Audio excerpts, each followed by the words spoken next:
Okay. We're going to go and do two different things today, but they're the same topic, just one's applied to springs, one's applied to shafts. So we're looking at critical speeds or frequencies. We'll do both at the same time, sort of. And we'll look at springs, so that'll be chapter 10 material.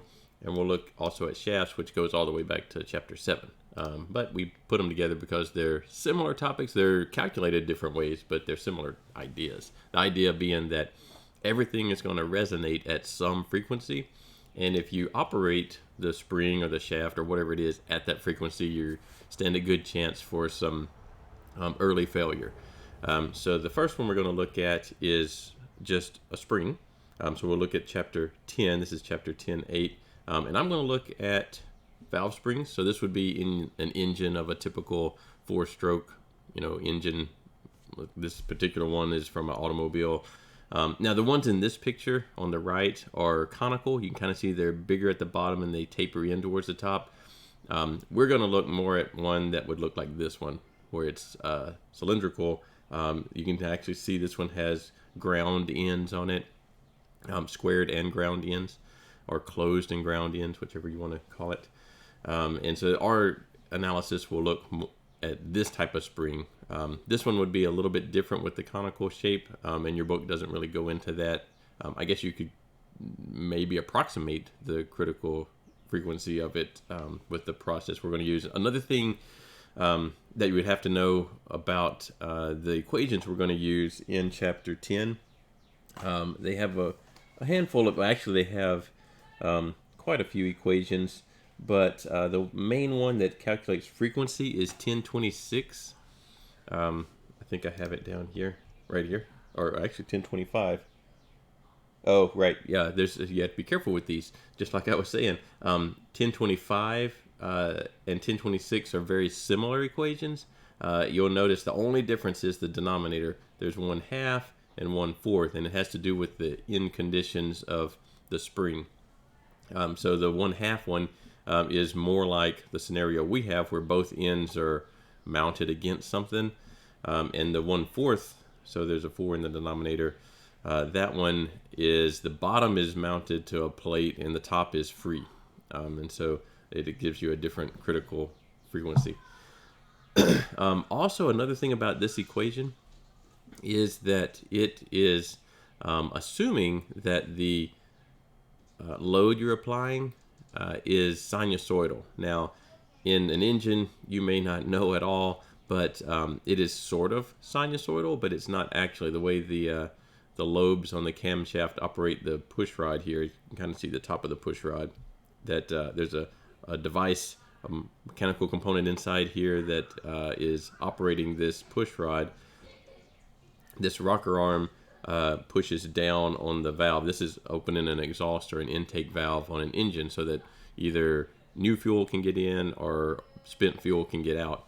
And they're not exactly sinusoidal. So the numbers that we calculate wouldn't be something that an auto manufacturer would necessarily use to determine the critical frequency here, because these equations assume that you're loading it sinusoidally, and we're not exactly doing that. It's similar, but it's not exactly. So we'll use this equation on a spring that looks like this one, but we won't necessarily get the exact critical frequency for the loading and everything that would actually be going on in an engine. These are just dimensions of a typical automotive, nothing fancy valve spring. So OD, not mean diameter, but the actual outer diameter. I got these from a chart over here. So some valve spring specifications, and they've got some OD sizes. They've got wire diameter somewhere in here. Yeah, wire diameter. I think I used this one, the OD of 1.285. I don't remember if that's what I had or not. Wire diameter is typical, somewhere in this range. So this is just a regular valve spring, nothing fancy at all. And so I plugged those into our MathCAD sheet, and there's a wire diameter. That is the outer diameter that I used. I calculated the mean coil diameter by taking the outer diameter and subtracting off a wire diameter. So that would be a simple way to get the mean coil diameter. We do need modulus of rigidity, so this is the same modulus of rigidity you would use for any sort of steel. And then we have the number of active coils set at 5. I don't know if this picture actually has 5. 1, 2, 3, 4. You could say there's 5 in there. Active coils. And again, these can be fractional also. I just picked the integer number. You could have 5.5 active coils or whatever. So these numbers would either need to be given to you. You look them up in a table like I did. Some of these, the wire diameter in particular, you could go in your book back to the back in table A, I think it's A5 or A28. A28. Let's look at them in there. If I get to that page.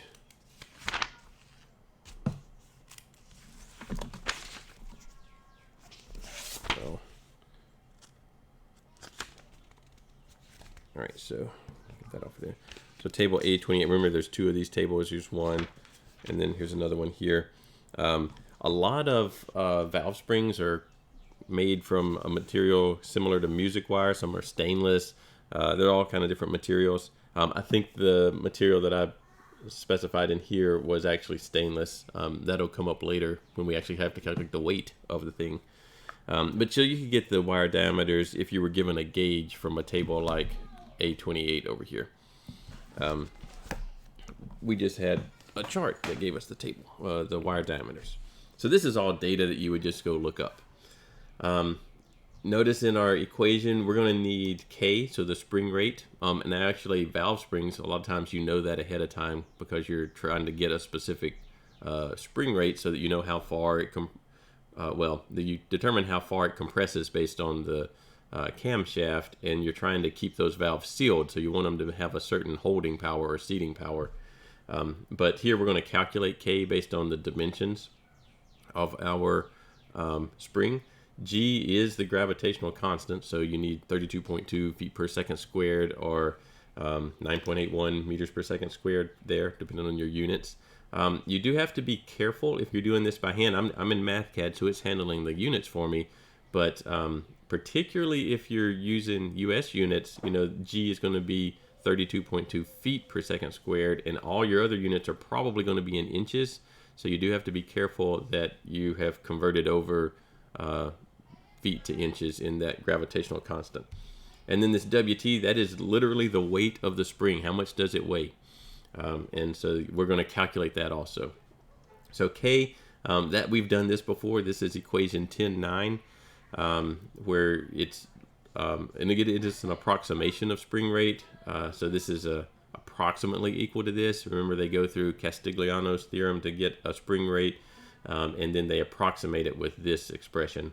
So you've got wire diameter, modulus of rigidity, you've got 8, the mean coil diameter and the active coils, and then you end up with a spring rate in the low 170s. These numbers, this is a typical number for a regular valve spring. They get much higher if you're in a high performance type of engine, so maybe in the 500 or 600 pounds per inch even. So this number is reasonable, and so we've calculated that. Again, a lot of times, actually, these might even give me the spring rate. Yes, let's look over here. Let's see. Let's go to this. So they have spring rates for these springs, whatever material they're made from, and their exact properties, in 350. So they're getting higher spring rates than what we're calculating with our set of materials. We just use some of their data here, so I don't expect to get the exact same number. But this is a reasonable number anyway. And then you literally have to go and calculate how much does this spring weigh. So equation 1027, it looks, kind of crazy, but all this is you've got pi d squared over 4, so that's the area of the circle that the wire makes. Then you've got pi times mean coil diameter, so that's the circumference.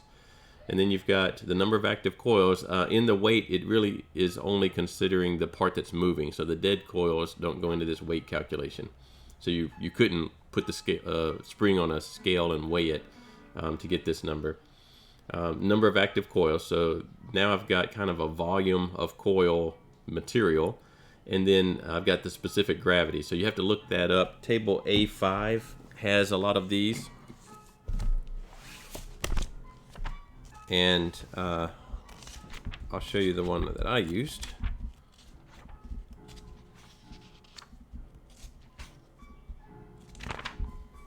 Okay, I used table A5, and I did, you can, if you noticed, I turned it off right now, but I said that I'm going to assume these are made of stainless, and so I'm using the unit weight in pounds per cubic inch. You've got some others over here if you wanted to use different units, but I used the 0.28 pounds per cubic inch. So table A5 has the specific weight of different materials that you might run into, and so that's what I plugged in right here. So it turns out that the spring, or at least the active coils in the spring, weigh 0.113 pounds, or I did convert that over to grams just because a lot of times these spring weight are given in grams. So 50 grams, that's a thinner spring. Typical spring, let's see if it shows the weight on some of these others. It doesn't.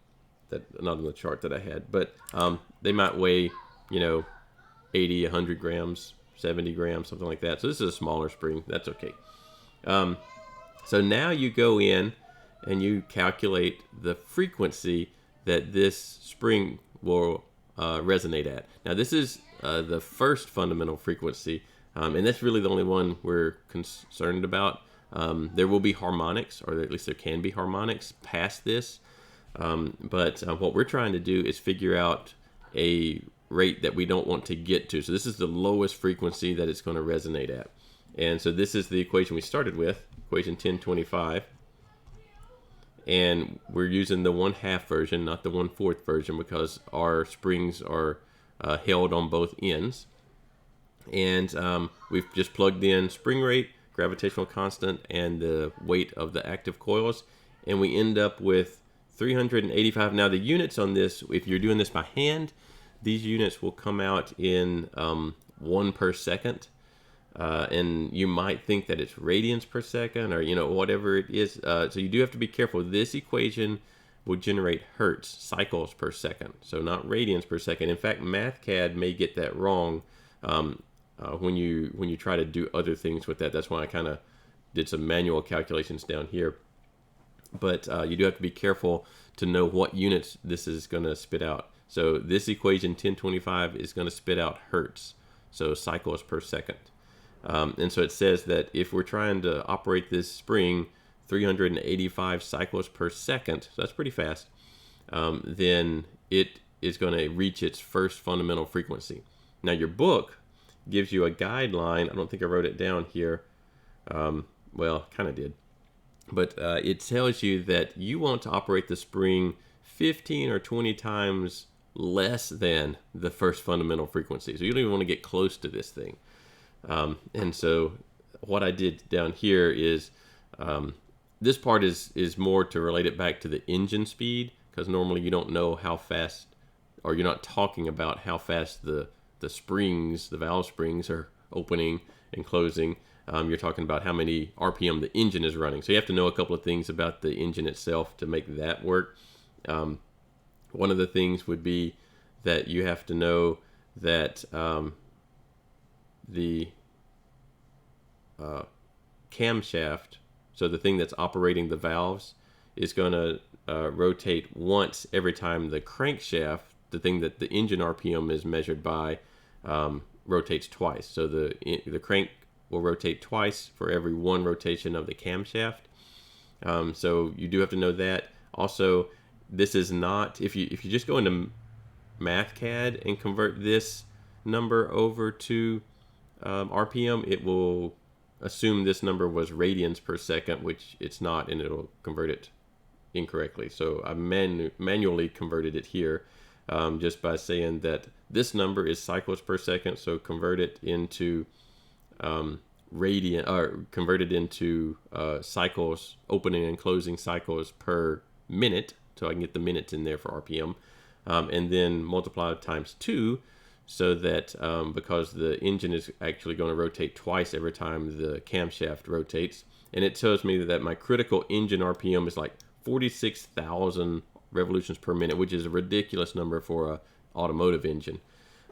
Maybe some type of jet engine might go around that fast, but an internal combustion engine is going to max out in the, well, the one you're driving is, a few thousand RPM. A race car might, 6,000 or 7,000. Some of the really high small engine ones might get up to 9,000 RPM at their very peak. But this is nowhere near. You're driving in the 1,800 RPMs or whatever. So this number is huge, but the guideline is we want to be 15 or 20 times below that number. So I took this number and divided by 20 to get down to a safe engine speed maximum at 2,300, which is, that's reasonable for a passenger car. You're going to get higher than that occasionally, but you're typically not going to operate much higher than that often. Maybe a little higher, but again, this is 20 times beneath the critical speed that the springs are going to resonate at. What happens when one of these springs resonates? Like I said, you can have critical failure. In this case, you can have two different types of failure. One of them is, a fracture. You just break the valve spring, and then there's nothing holding the valves closed, and your engine's not going to run properly.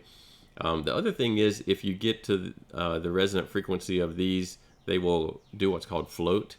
And what that means is that you're creating spring surge, so waves on top of waves inside the spring itself. There's some really cool videos online that you can look for, valve float, high-speed videos, and you can see these waves that are not your driven waves, but they're resonant waves in the spring coils themselves. And it can actually get to the point to where you may be pushing down on the valve to open it, and the spring, the surge in the spring is pulling it up at the same time. So you get valve float, which means the valve isn't closing correctly. It's floating open. And it's because you're operating the spring near its resonant frequency.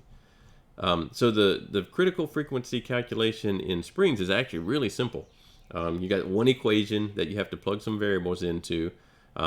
One of them is spring rate, which you already know how to do, and the other is, the gravitational constant, which is just a number that you know, and the weight of the active coils of the spring, which is relatively easy to calculate. So it's not a big deal to calculate this spring critical frequency. So the other thing we're going to do is same type of calculation, but critical speeds in shafts. So this goes back to chapter 7 when we were doing fatigue and different stress calculations in shafts, but we didn't go and do the critical speeds at that time, mainly because we wanted to have the two critical speed ideas in the same lecture. So here what we're going to do is, let's draw out the shaft, or I've already drawn it out. Let's look at the shaft that we're going to deal with. So this is the shaft that we're dealing with. It's not a stepped shaft, it's just a solid shaft with a element on it that, I drew kind of like a gear that weighs 8 pounds and another gear that weighs 5 pounds. Every time you add mass like this, whether it's a gear or a pulley or whatever it is, or maybe it's a step in the shaft, so there's a thick part and a thin part or whatever, then these will tend to lower the fundamental frequency. And how we're going to calculate this is we're going to do several steps. Your book goes through a very thorough explanation of how to do this. It is very mathematical also. So we're going to look at it from a high level point of view and what you actually need to do to do one of these. Your book does give the example, or in all of the equations in there are specific to a simply supported shaft. So 2 supports, I've got them as 2 bearings on the ends. If you have a different shaft, you'll notice that the equation for this, in fact, let's look at the equation. This equation right here, 724. This is very similar to I don't know what that's doing on there. there we go, to a elastic curve for a simply supported beam. The differences are maybe some of the variables are different. In your book, anyway, the differences are these terms have plus signs and the L has a negative sign on it, but that's just because they were looking at the deflection opposite the orientation that this equation looks at it. So it's actually the same equation. So we do have to recognize that all of the stuff that we're looking at and all the stuff your book looks at in the chapter is assuming the beam, the shaft, is simply supported. If it's not, which, you know, there are occasions when the shaft is not simply supported, then you would have to use a different equation like this that matches that type of beam, the equation of the elastic curve for that type of beam. So do make sure that you recognize that part. So here are some assumptions that we're going to make other than the simply supported part. So we're going to assume the shaft is balanced. If this shaft is not balanced, if it's already eccentric somehow, then you have another process to go through. This process won't tell you the fundamental frequency of an imbalanced shaft. So we are assuming that it's already balanced. Like I said, each of the elements or items that you add to it tend to reduce the critical speed. Again, we're looking for the lowest fundamental frequency. There will be harmonics beyond that, but normally we don't even want to get to the lowest one. What we're going to do is going to find what's called an influence coefficient. That's these deltas over here. Influence coefficient for each element. So what we're going to do is we're going to go and mathematically calculate the influence that this 8-pound gear has and translate that influence over to the center of the shaft. And then same thing with the 5-pound. We'll take the influence of the 5-pound and move it to the center of the shaft. So we're going to, that influence coefficient is going to depend on their position from the ends of the shaft and to the center of the beam and things like that. We'll look at that in a second. But let's go back to MathCAD for now. And over here, I've just got definitions of things. So R is the radius of the shaft. So it's a 1/2-inch diameter shaft, 1/4-inch radius shaft. It's steel, so it has a modulus of elasticity of 30 million. This moment of inertia is for a circle because the shaft is a circle. You might see this as pi d to the 4th over 64. Same thing, it's just this has the radius in it. The total length of the shaft is 31 inches. That's in my diagram, 7 plus 21 plus 10. The cross-sectional area, that's just calculating the cross-sectional area of the shaft based on its radius. So those are things that are going to appear in all of our equations. Okay, so this thing, we have taken equation 724 like this, and we have plugged in all the variables. Now, these variables are B, X, EIL, those are modulus of elasticity, moment of inertia, and length of the beam between the supports. So those are pretty straightforward. Those aren't a problem, I don't believe, for you to calculate. B and X, you have to look at the definition. So we got to look over here. And they're given in figure 713. And you can see B over here and X. X isn't pointing to a spot particularly, it's just being measured from one end. So basically you measure B from one end of the beam to the load. In the case of our case, the load is the weight of the different gears, so the red gear or the blue gear. And it's a unit, so it is going to take the actual magnitude out of it. So the 8 pounds and the 5 pounds are going to be taken out of it and converted to a unit load. We'll add the pounds back in later. And then X is from the other support to the load. And so the way the equation works with B and X, they're actually interchangeable if you look at it, because they get multiplied over here and they're both negative in this equation. So they actually, it doesn't matter which one you put as B or X. When you go to calculate it, it will come out the same. But your book does show you what it's expecting for B and X. So what this is doing is these, and you can see the subscript, it has a double subscript. So delta 11, delta 22, delta CC. So this is the influence coefficient of unit load at position 1 and the deflection at that position. So we're basically trying to figure out what's the influence at its current position for the red gear and the blue gear. So what is it currently rated at for this influence coefficient? And then we're going to take that, and we have unitized it so that the weight is not part of that influence coefficient yet.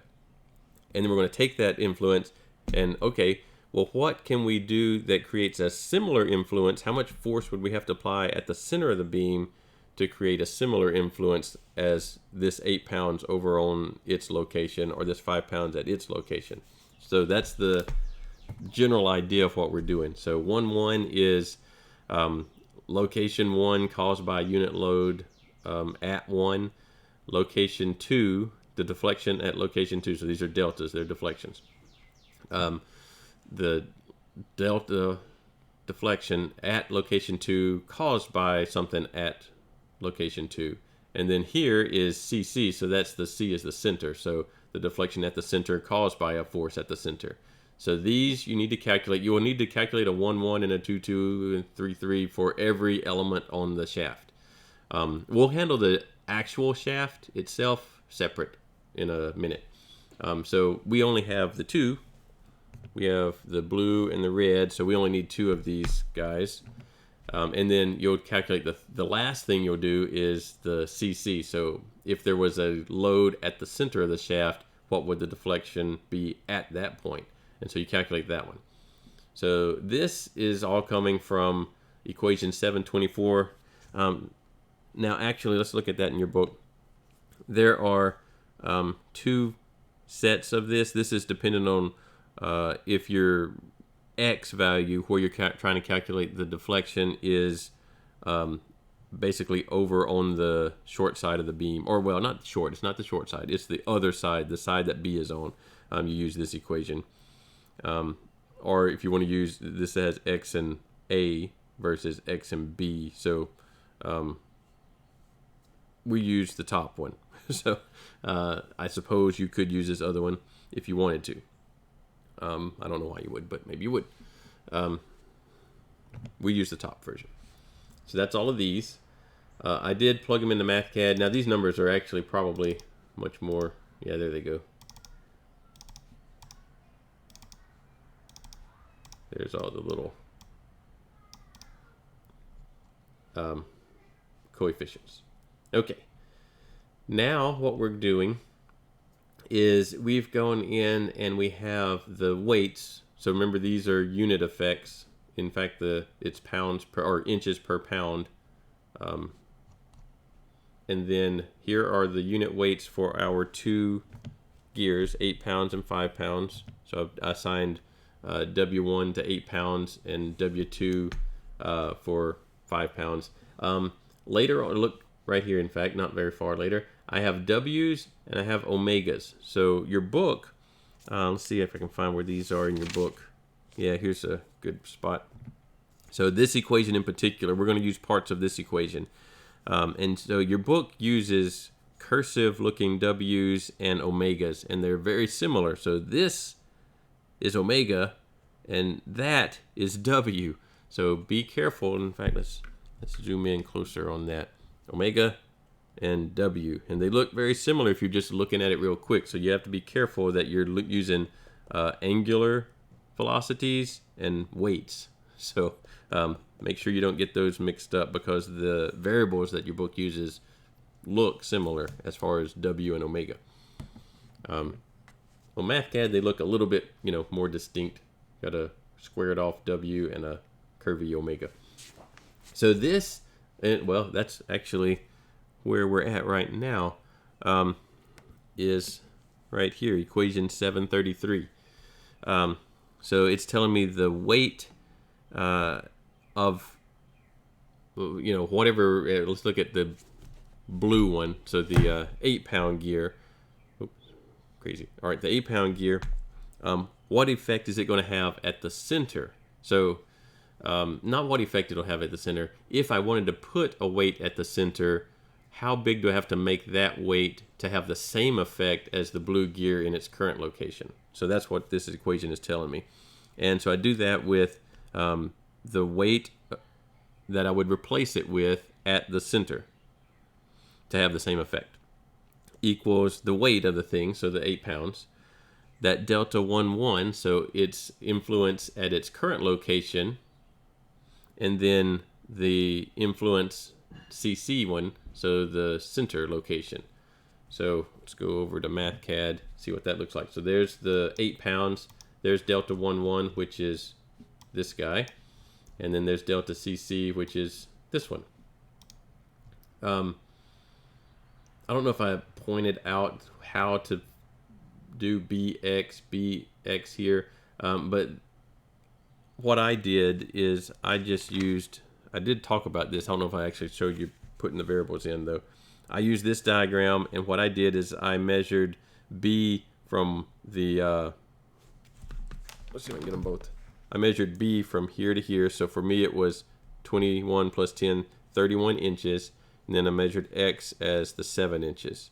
And I did the same thing for 5. I did 10 inches for B and 28 inches for X. And then for CC, that's as if there's a unit load at the center, so they have 19 inches for B and 19 inches for X also, so it's the same variable. Or not the same variable, it's the same value. Okay, so I just wanted to make sure that you knew where the 31 and the 7 were coming from. All right. So what this is, here's that W1C, and I did a W2C for the 5 pound red. I think I made it red. Yes, red gear over there. What these are is, it says that if you want to create the same effect that the blue gear, well, since the red one's on the screen, let's do it with the red. If you want to create the same effect that the 5 pound gear is moving by putting a weight at the center of the beam, how much should that new weight that we're putting at the center, how much should it weigh? And MathCAD and the equations tell us that it should weigh 1.8 pounds. So if I put a 1.8 pound mass at the center of the beam, that will have the same effect as far as vibrations go, or in deflections, therefore, as a 5 pound mass that is 10 inches from the end of the beam. So put a 1.8 pound mass 19 inches from the end of the beam to create the same effect as the 5 pound 10 inches from the beam. And then we do the same thing for the 7 pound, or no, it was 8 pound gear on the other end. If I put a 2.9 pound mass at the center of the beam, that will have the same effect as an 8 pound further away from the center, wherever it was. All right, so now I've got these two, 2.9 pounds and 1.8 pounds. Those are at the center of the beam, and I can add them together. So that's what I did here. And so however many elements you have, you do all this, you've translated them all to have a equivalent mass at the center of the beam, and you add all those together. So it's like you had a whole bunch of point loads at the center of the beam now, and you add them all together. This equation it relates to the angular velocity, so that's why we're using it. It is basically the angular velocity and this part of the equation over here, g weight 1c delta cc. So there's several different forms of this, and I'm using the two ends actually for that to create the equation I've got here. So it's not an equation number, it's part of equation 733, line 1. And that's the one where I was specifically telling you to be careful with weight versus angular velocity, because they look similar in your book. They physically look similar. So what this is here is I've solved for omega, basically taking the square root of the thing. And instead of using 1c, I am using the total. So I'm using the total weight. I've moved all these weights and found equivalent weights at the center of the beam. So I've added them all together. So that's the total weight of all these equivalent masses. Delta CC, that's if you had a unit weight at the center, what would its effect be? And now I've got a unit weight at the center times the total weight. So I'm actually going back and creating the actual effect by taking the unit weight, multiplying times the actual weight that's there. And then G is acceleration due to gravity again. Then I take the square root because this was squared, so I take the square root to get just the critical speed of just the elements. So and then now last time when we had an equation that gave us a speed, it came out in hertz, cycles per second. This equation is going to generate radians per second. So you do have to be careful that you don't get confused on those. This one, omega, that's going to be radians per second. This equation is going to generate radians per second, not necessarily cycles per second. So 81 radians per second. So this equation would be if I had a perfectly rigid weightless shaft, so the shaft has no effect on it, then the elements, the blue gear and the red gear, would create a resonant frequency starting at 81 radians per second. But that does not include the shaft itself. So the shaft has its own resonance frequency. You have an equation. I didn't write down the equation number for that one. Let me see if I can look it up real quick. I think it's 722. Yes. All right. So this is equation 722. So over here, oops, turn that off. 722, right there. So there's two forms of it, depending on which one you want to use. We're using this one over here. Basically, if you know the mass, then you just plug it in. If you don't know the mass, you have to calculate it using acceleration due to gravity and some specific weight. Okay. So let's go back to MathCAD. So this equation, this one we're just talking about, there's the 81 radians per second. This is the equation that only gives us radians per second. And this one does assume you have a perfectly rigid weightless shaft. We want to include the shaft because it's not perfectly rigid and it does have weight. And so this 722 is going to tell us that. So we've got the length of the shaft, we have pi, acceleration due to gravity, modulus of elasticity, moment of inertia, all things we've already calculated. Cross-sectional area, we calculated that way up here somewhere, right here. And it also has the specific weight. I'm just using the same one from last time, the stainless steel specific weight.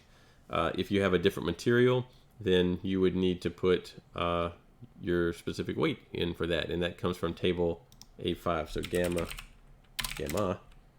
from table, oh, it wasn't A5. What was it from?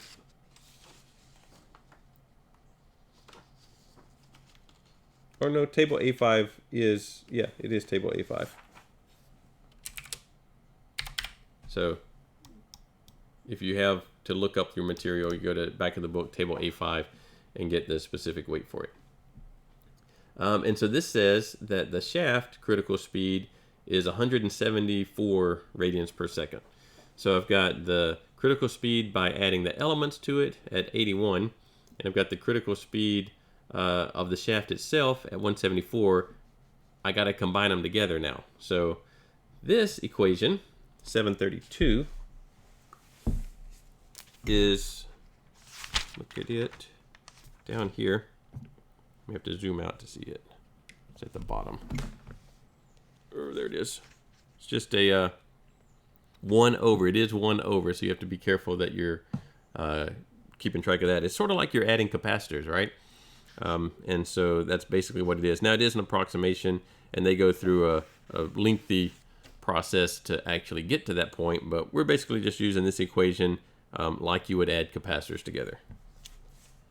Or springs, because the ton of energy storage stuff happening.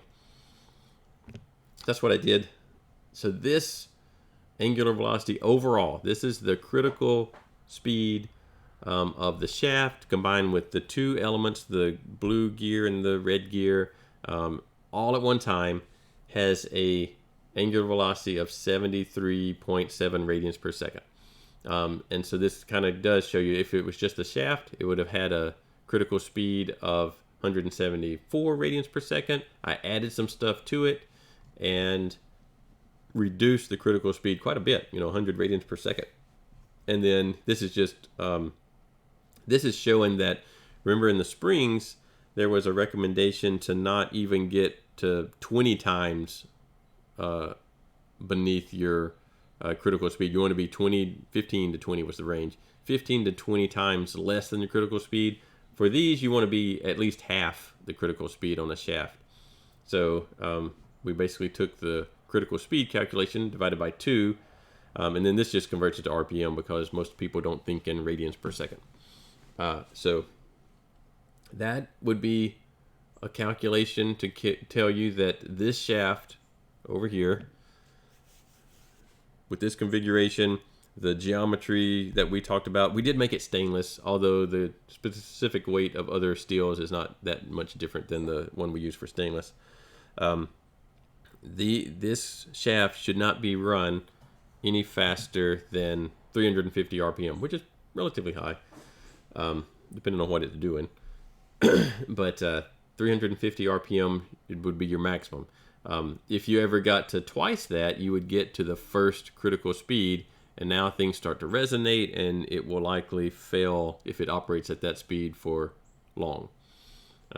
Now, do remember that all of this was assuming that we were using a simply supported shaft, which we are in our sample. But if you have a shaft that's cantilevered or is mounted some other way than what we did, this equation that we started with would need to be changed to an equation that models that type of beam. So you basically treat it like a beam and use the equation of the elastic curve for that type of beam and calculate from that point on. The process would be the same, just these equations for the influence coefficients would look different.